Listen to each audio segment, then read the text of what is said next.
Quería hacer algunas aclaraciones eh, con respecto a ahí lo que veníamos diciendo. Eh,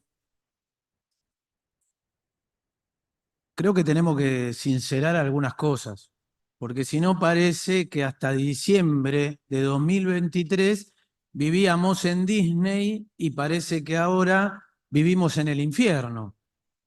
Parece que en el país no pasó nada.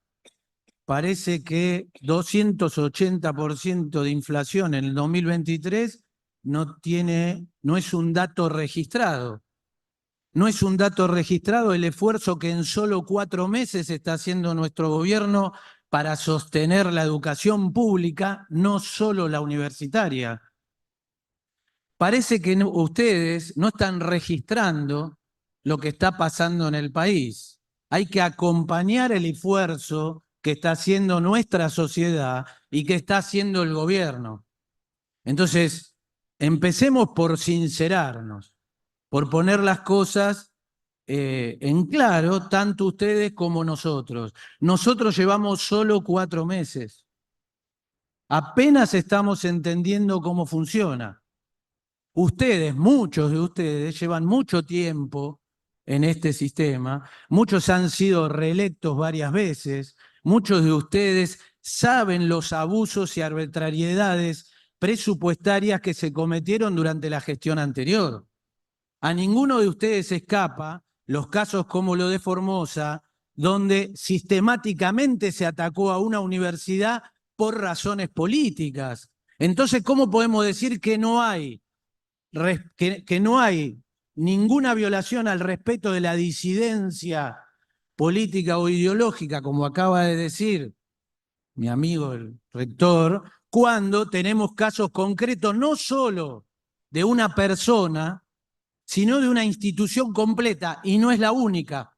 No voy a ponerme a hacer detalles, pero han venido a mi oficina y hemos visto cómo resolver situaciones que han sido víctimas, la institución completa, de persecución por parte de las autoridades anteriores.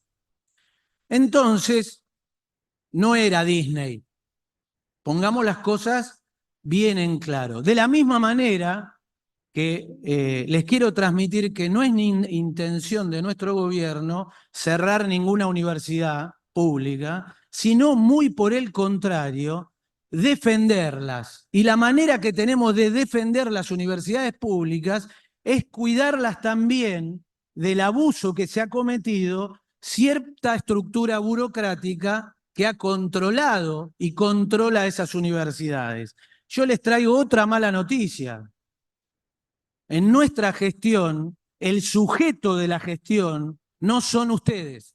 El sujeto de la gestión son los alumnos. El sujeto de la gestión son los muchachos que van a las universidades. Y en segunda instancia, los docentes que están frente a curso.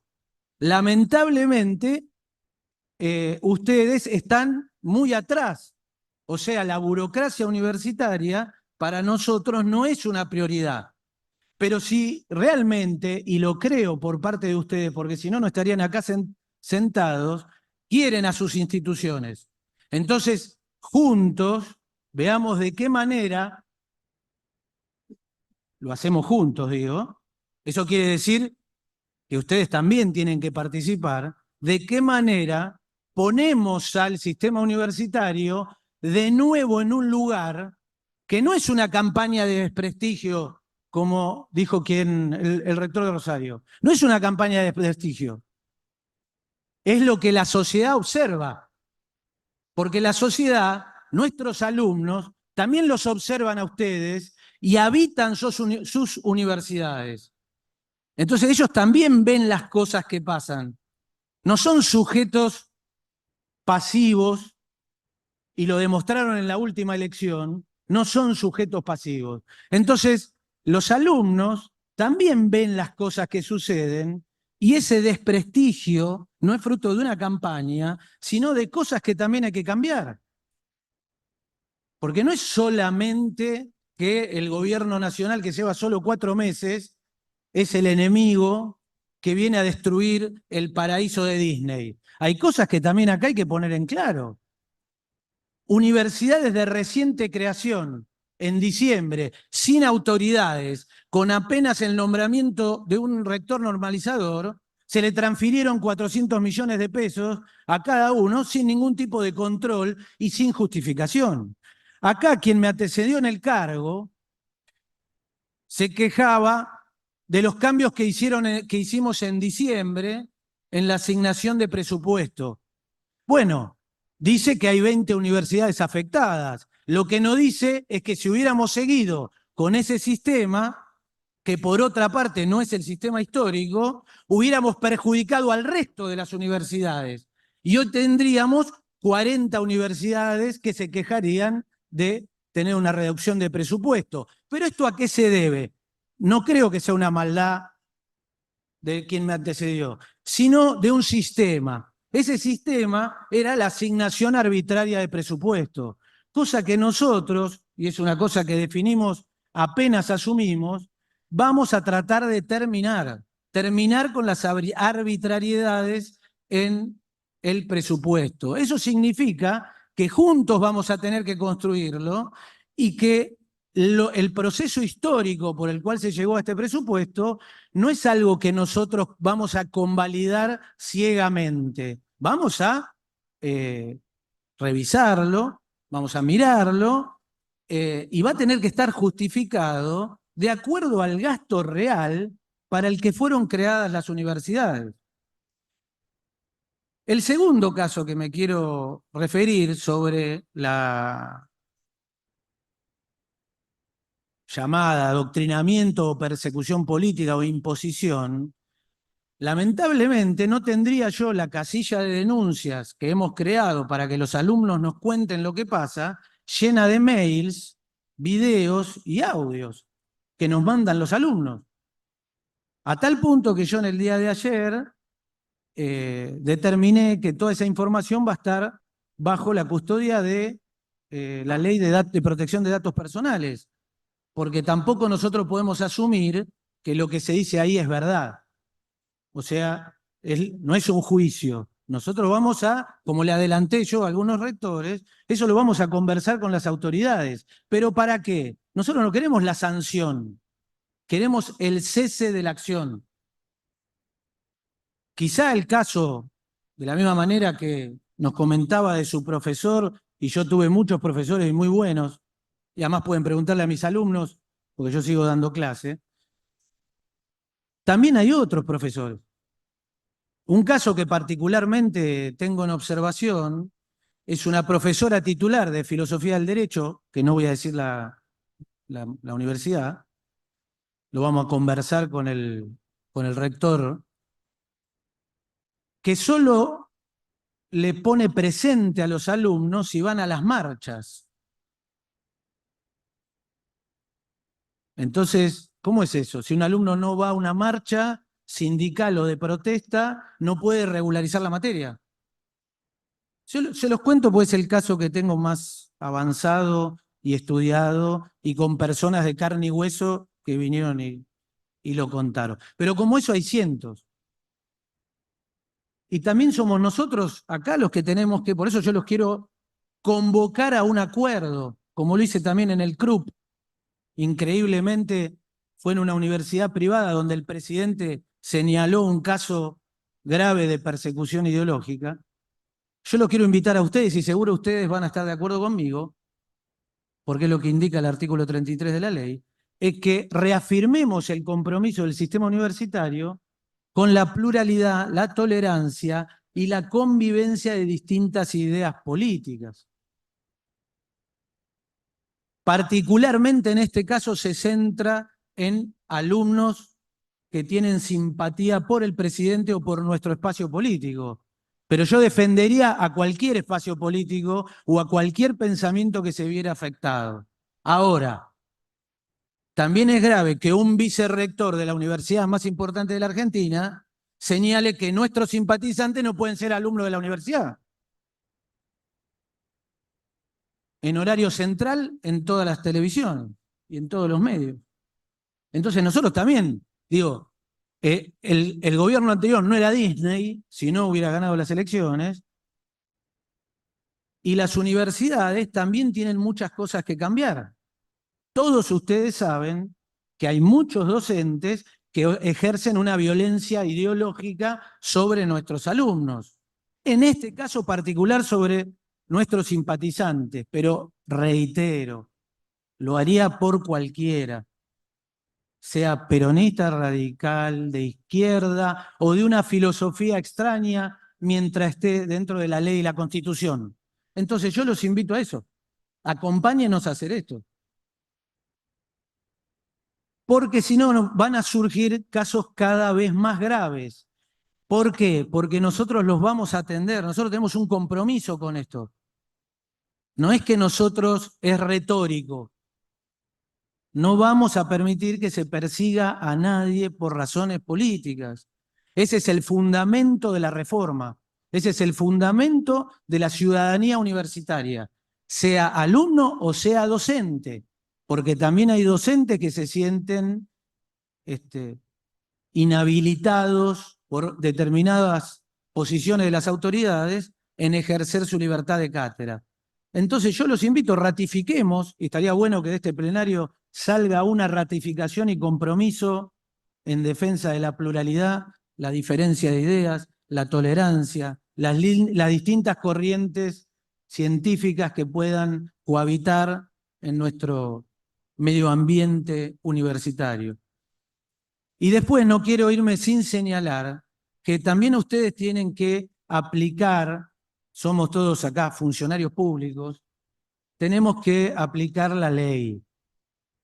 Entonces no puede ser que nosotros tengamos acá sentados a rectores que no son rectores. Ustedes saben bien a qué me refiero. La Universidad de la Madre de Plaza de Mayo, que fue por mi antecesor inhabilitada para iniciar el proceso de incorporación al sistema universitario, la puesta en marcha. Sin embargo, realizando sin autorización y sin comunicación al Ministerio de Educación, realizan asambleas, avanzan en el proceso de normalización y se sientan acá haciendo usurpación de cargo. Y eso nosotros también lo admitimos. Entonces, pongamos al sistema, no toleremos más las arbitrariedades y cumplamos la ley.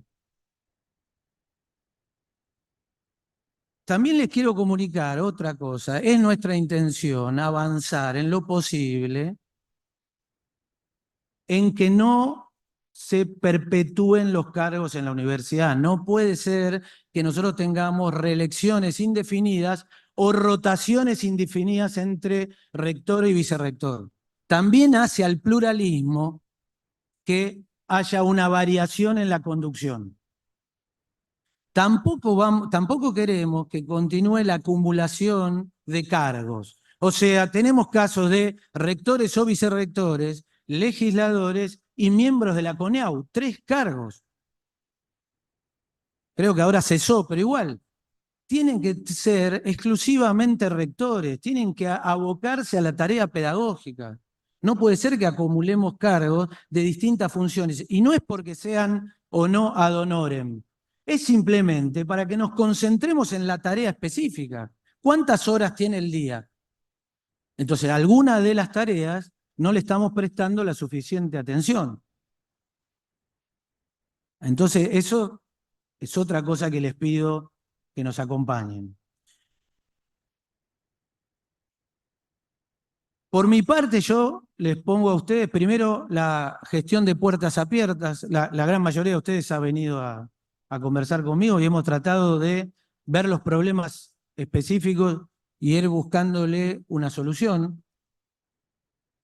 También en esas reuniones muchos me han comentado las arbitrariedades que sufrieron y en ese sentido tienen mi compromiso y el de la gestión de que nosotros vamos a siempre sentarnos a conversar y a pesar de, por ejemplo, no haber podido dar buenas noticias con los sindicatos docentes, cualquiera de ellos les puede dar testimonio del tiempo que yo le dedico y el secretario a escuchar y a tratar de juntos encontrar vías para una mejor resolución de la situación. Nosotros no es que nos guste la restricción presupuestaria, no es algo que nosotros generamos. Hoy leí otra vez de este vicerrector un tuit donde lo acusaba a el vocero presidencial y a nuestro gobierno de mentir con el aumento del 70% en los gastos de funcionamiento. Todos ustedes saben que nosotros no anunciaríamos algo ni estaríamos en proceso de crear las resoluciones necesarias para hacer efectivo ese aumento en los gastos de funcionamiento si no pensáramos hacerlo. ¿Ustedes creen que nosotros vendríamos acá y nos sentamos y mentiríamos respecto de eso? Entonces, quiero aclararlo que sí existe y sí se va a pagar ese aumento del 70% en los gastos de funcionamiento. O sea, no es mentira. Y por último, mi compromiso, y ayúdenme, el proyecto, por ejemplo, de la redacción que tiene el artículo 4, creo que es del proyecto de ley de financiamiento que está ahora en la... Coincido con su redacción. Nosotros queremos el presupuesto de acuerdo a pautas objetivas verificables, no asignado de manera arbitraria. Pero eso no significa que a todos les va a gustar. Pero tanto nuestros legisladores, por lo que yo escuché y por lo que vengo conversando, como la mayoría de ustedes, por lo menos en público, no están en contra, y el SIN no está en contra, porque lo ha votado sistemáticamente, que vayamos hacia un sistema de asignación presupuestaria por pautas objetivas, verificables, y que cualquiera pueda comprobarlas. Eso también significa la calidad del dato, ¿no? Entonces ahí va a haber que trabajar en el SIU y en la construcción de los datos objetivos para la asignación de presupuesto. Pero eso tiene el compromiso nuestro, que es algo que nosotros queremos hacer. Por eso yo los invito, y nos invito a nosotros también, a deponer las armas. No es con la confrontación que nosotros vamos a encontrar la manera de salir adelante en el sistema universitario del cual provengo y al cual queremos. No es con la confrontación y los gritos que nosotros vamos a lograr un consenso. Entonces yo los invito, y nos invito, nosotros también, a deponer las armas y no invitar a nadie a pelear. Yo no podría, tampoco soy chiquitito y no hago boxeo. Los invito a que lo hagamos en una construcción plural, respetando las diferencias, cumpliendo la ley y dialogando. En eso me van a encontrar siempre. Pero eso también es un diálogo sincero. Nada más. Y no me aplauden, ¿ven? Tiene la palabra el rector de la Universidad Nacional de Mar del Plata, Alfredo Lazzaretti.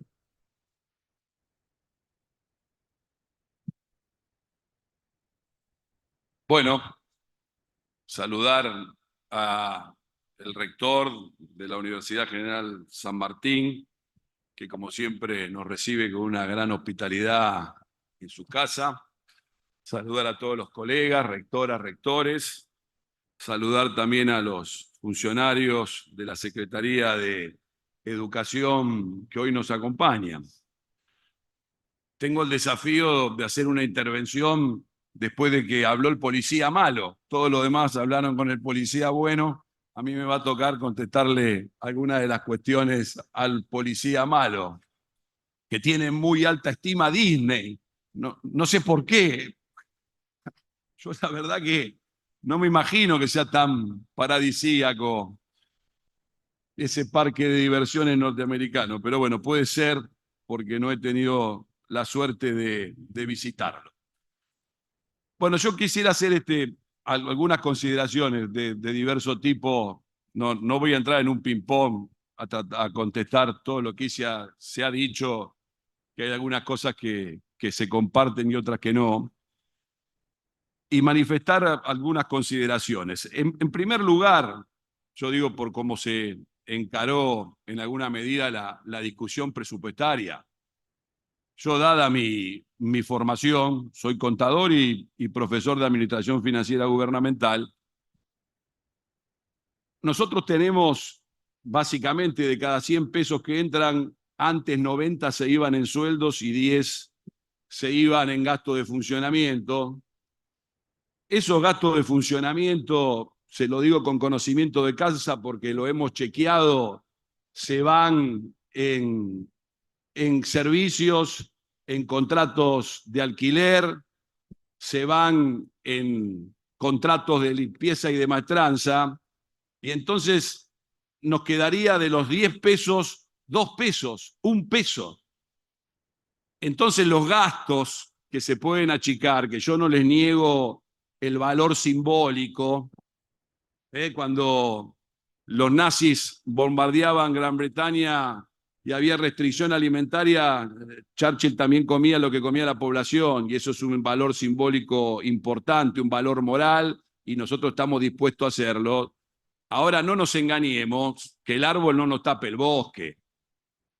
Los gastos que estamos llamados o a ser puestos en cuestión, como se ha hecho aquí, superfluos, que se pueden resolver, estamos hablando de menos de 1 peso sobre 100, que es lo que se puede achicar allí, que vuelva a decir lo mismo, bienvenido, como bien dijo rectores que me precedieron en el uso de la palabra, nosotros estamos acostumbrados a vivir en la austeridad, con lo cual eso lo venimos haciendo. Por supuesto, siempre se puede ajustar un poco más o ver qué no se puede hacer, pero estamos hablando de ese monto a modificar. No estamos hablando de los otros 99 pesos, que son los que sí queremos poner en discusión. Entonces, necesariamente hay que hablar de la brocha gorda, no del pincel. Y el problema que tenemos, como bien lo describió el rector de Rosario, son salarios docentes y no docentes retrasados respecto a la inflación. Tenemos esta reducción de facto de los gastos de funcionamiento. Reconocemos el esfuerzo que se ha hecho, incrementar un 70%, es positivo. ¿Quién va a negar eso? Nosotros planteamos, por supuesto, que es insuficiente, fruto de que hay incrementos, fruto de la liberación de precios y tarifas que sobrepasan enormemente esa situación. Pero vuelvo a lo mismo, digo, discutamos los 99 pesos, no los ahorros que podemos hacer en 1 peso, que tienen valor simbólico y que les digo honestamente que creo que la mayor cantidad o la mayoría, la inmensa mayoría de rectoras y rectores que estamos aquí, hacemos el esfuerzo de reducir eso. Ahora, yendo a otros temas que se han planteado y que son de fondo, que me parece importante que analicemos entre todos, yo comparto que es importante que se discuta el rol de la educación en una sociedad. Y partiendo del punto de vista de que hay muchas maneras de resolver este problema, porque hay sociedades que lo han resuelto de distinta manera. Yo creo que los que estamos aquí estamos convencidos de que debemos priorizar la educación pública, pero todos los que estamos aquí también sabemos que hay otra manera de resolver la educación. Entonces creo que cuando discutimos la discusión tenemos que tener claro esta situación, tenemos que tener claro que a lo largo de los últimos más de 100 años, Argentina optó por un sistema educativo. El Estado argentino optó por un sistema educativo que está reflejado en su Constitución Nacional, que está reflejado en un plexo normativo, leyes que garantizan ese ejercicio, y está reflejado en cuestiones, movimientos masivos que ha tenido el mundo universitario en Argentina, que han marcado la característica de este sistema, como son la reforma universitaria, como es la gratuidad de la enseñanza, como es la autonomía. Entonces, creo que lo que estamos acá, estamos todos abiertos a tener una discusión y a fundamentar por qué creemos en ese sistema. Ahora, a mí lo que no me parece legítimo más allá de las necesidades y restricciones por las que atraviesa el presupuesto, es, sin dar el debate, tratar de minar este sistema desfinanciándolo. Me parece que eso no es el camino legítimo. El camino legítimo es la discusión, es la modificación de las leyes, es el debate en la sociedad, en el Parlamento, porque con una frase que se utiliza mucho en estos momentos, con la nuestra, esta famosa frase que se ha planteado, que es el manejo de los impuestos, tampoco con la nuestra se puede cambiar un sistema educativo que lleva un centenar de años consolidándose en la República Argentina. Entonces, nosotros, como es la nuestra, porque también pagamos impuestos, queremos defender que se financie este sistema educativo público universitario argentino como es debido. Y que además, yo entiendo perfectamente y valoro que se ratifique la demanda de pluralismo en las universidades públicas. Nosotros tenemos estatutos que nos regulan dentro del marco de la Ley de Educación Superior. Allí en los estatutos se regulan algunas cuestiones que pueden ser modificables, criticables, y en buena hora que así sea, cada comunidad universitaria puede discutirlo. También en las universidades tenemos el principio de cátedra, de libertad de cátedra, y los profesores, los rectores no somos policía que estamos custodiando qué dice o no dice cada docente y qué hace y qué no hace cada docente, y que si nos llegan, por supuesto, quejas sobre arbitrariedades, se resuelven y se ponen sobre la mesa. Tenemos esos mecanismos, tenemos mecanismos para resolver otro tipo de violencia, no solo institucionales, sino de género. Ahora, yo tengo, en el caso de la Universidad Nacional de Mar del Plata, 60.000 estudiantes. Y volvemos al mismo ejemplo anterior. Los casos de ese tipo de violencia institucional, los casos que se pueden dar de otro aspecto, son una inmensa minoría respecto a los 60.000. Entonces yo no puedo concluir que porque exista un caso, el sistema en general está viciado de nulidad o funciona mal. Creo que eso no es justo y no es correcto. Por supuesto, para la persona que sufre la violencia es el 100% de los casos y tenemos que dar una respuesta y me parece bien arbitrar todos los canales para que eso suceda, pero no podemos hacer la valoración del funcionamiento de un sistema en función de un caso en particular. Y además de un sistema universitario público, que vuelvo a repetirlo, está muy bien que se le exija pluralismo, porque los sistemas educativos privados en Argentina no tienen pluralismo, porque son universidades creadas o por una confesión o por una religión, por un criterio confesional, en el cual es lógico que si yo voy a una universidad protestante, hebrea, católica, musulmana, me enseñen los puntos básicos de la cosmovisión de cada una de esas religiones, y sería un poco torpe ir a pedir pluralismo ideológico allí, porque yo sé a dónde me inscribí. O si yo voy a una universidad privada que está hecha por un grupo empresario, también tengo claro cuál es la ideología que allí hay. Pero la universidad pública, como la paga el conjunto de la sociedad, está muy bien exigirle pluralismo, y nosotros estamos convencidos de garantizarlo. Y yo lo hablo totalmente convencido, no solo teórica, sino prácticamente, se lo he dicho al subsecretario de Políticas Universitarias. Durante el año 2023 di las clases de Administración Financiera con un loguito del león de la Libertad Avanza pegado en el pizarrón. Y los estudiantes se presentaron y sacaron los votos que sacaron, y en buena hora que sea así, porque vivimos en universidades pluralistas.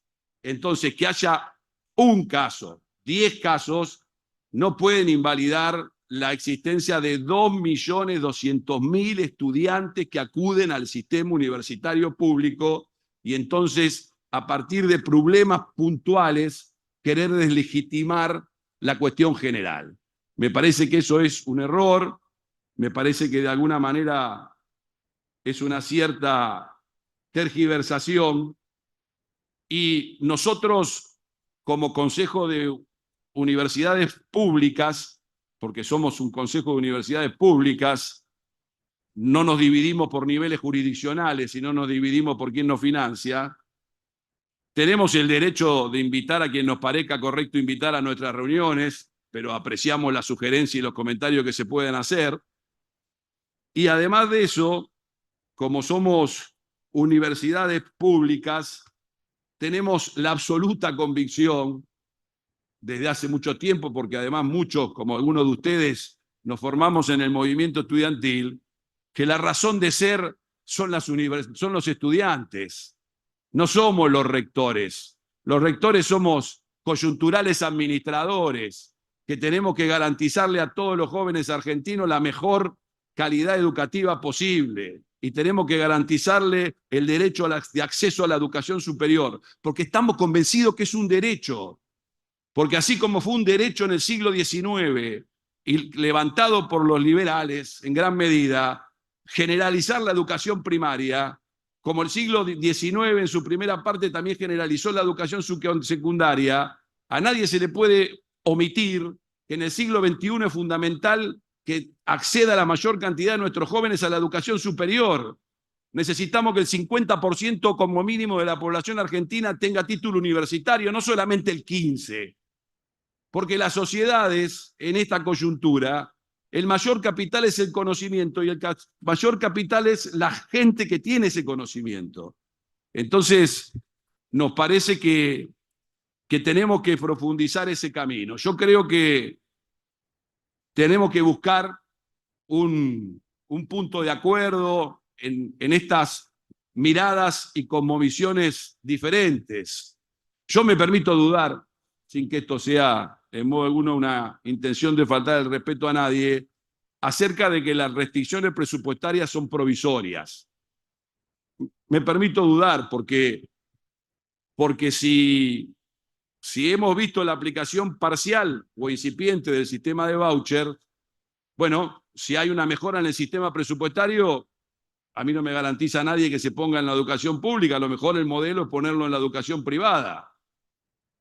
Sería legítimo desde el punto de vista de un gobierno. Por eso tengo algunas dudas de eso, pero vuelvo a lo mismo, seguiremos trabajando juntos, nos iremos sacando las dudas juntos acerca de la provisionalidad o no de las restricciones presupuestarias. Yo me quedo con la palabra que han expresado ambos de la defensa de la educación pública, que es importante, pero claro, cuando algunos hablamos de educación pública, estamos más orientados a pensar en educación pública de gestión pública, no educación pública de gestión privada, sino de gestión pública a través de lo que cada una de las provincias hace por el financiamiento de su educación, que dicho sea de paso, creo que la mayoría de los que estamos aquí no compartimos la medida de haber suspendido el Fondo de Incentivo Docente, porque eran recursos importantes para el funcionamiento de los estados provinciales a los efectos de garantizar la educación pública, y también estamos preocupados de lo que ocurre con el financiamiento de las universidades nacionales. Entonces,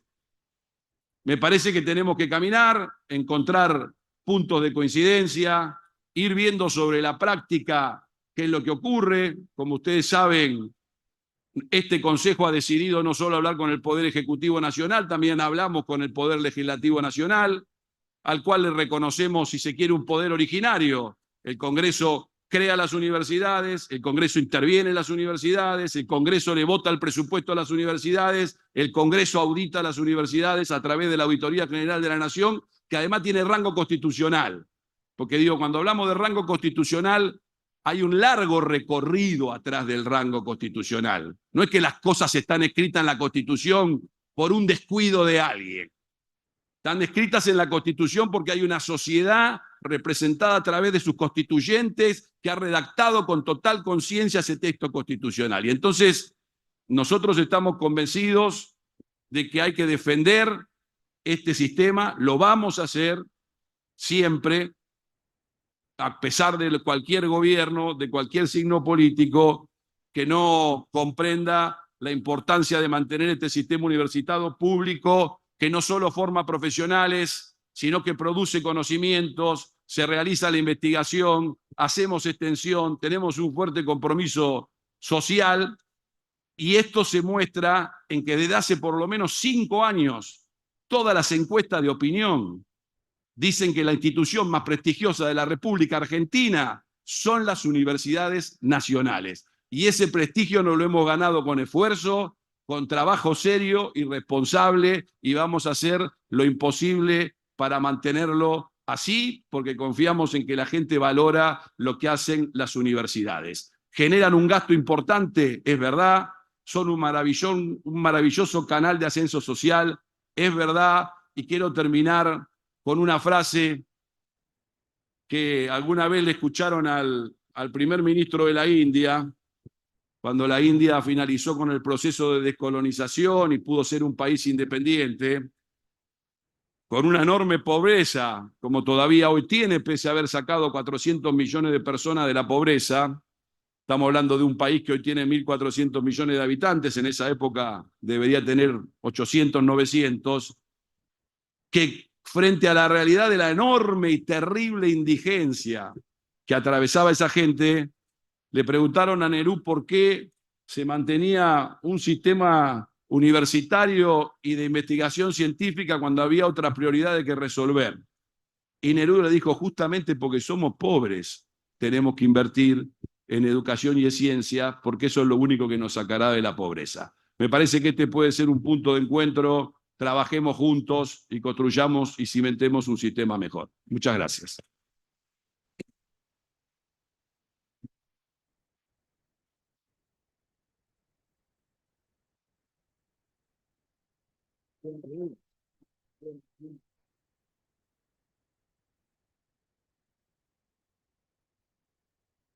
Quería aclarar, me parece que tenés dos confusiones.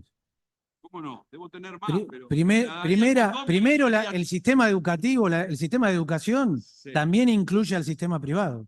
Yo no También dije es que no, educación. dije que hablamos de otra manera. Bueno, ¿Sí? También es Sí, educación. por supuesto. Bueno, perfecto. Y segundo, te recomendaría que releas el artículo 33 de la ley respecto del respeto del pluralismo, que lo que vos indicás respecto de las instituciones y su ideario institucional está incluido. Lo que quiero decir es que no escapa a la realidad de la persecución ideológica las universidades privadas. Lo dijiste Y la en ley, función. y la ley las abarca también. Es más, el primer caso que se hizo notorio por el presidente fue en una universidad privada, que yo esperaba que fuera en una pública, conociendo la cantidad de casos que hay. Sin embargo, fue en una privada. Ya estaba esperando a ver cuándo Lamento me la quedaba. decepción que has Bueno, tenido con el presidente, pero bueno, que vas a tener que llevarla. Pero para que no termine. Y Bien. la otra cosa Sí. es que ojalá sean solo 10 casos. Ojalá. Yo quiero que trabajemos para que sean 0. Para que no haya nadie en nuestro sistema universitario que tenga miedo de decir lo que piensa. Contá Nadie. con nosotros y conmigo en particular, 100%. Podés revivir nuestro programa en la página de Facebook y en nuestro canal de YouTube, Trama Educativa Radio.